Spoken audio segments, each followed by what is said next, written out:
જય ભીમ, જય જોહાર. ડાંગ, વાંસદા, ચીખલી, ધરમપુર, કપરાડા તમામ મિત્રોને વિનંતી કરું છું.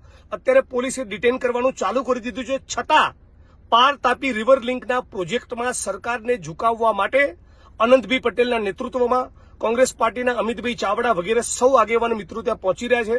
આપ તમામ લોકો ડિટેન્શનની અટકાયતની ચિંતા કર્યા વગર ખૂબ મોટી તાદાદમાં મોટી સંખ્યામાં પહોંચો.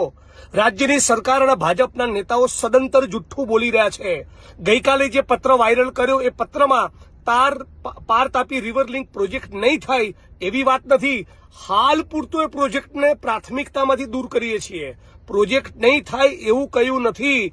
મતલબ કે કાલે ઉઠીને પ્રોજેક્ટ કરે પણ ખરા અને 70-80 હજારથી લઈને 1 લાખ આદિવાસીઓને પોતાના મૂળમાંથી ઉખાડીને ફેંકી દે એવું બને ખરા.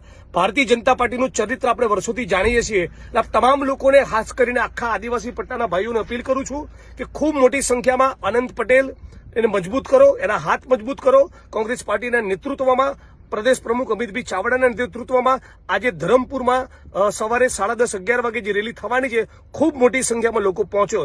પોલીસ અટકાયત કરતી હોય તો અટકાયત કરી શકે, ધરપકડ કરવા માંગતી હોય તો ધરપકડ કરે, પણ આ ઇન્કલાબ છે, આ ક્રાંતિ છે જે રોકાવાની નથી. જય ભીમ.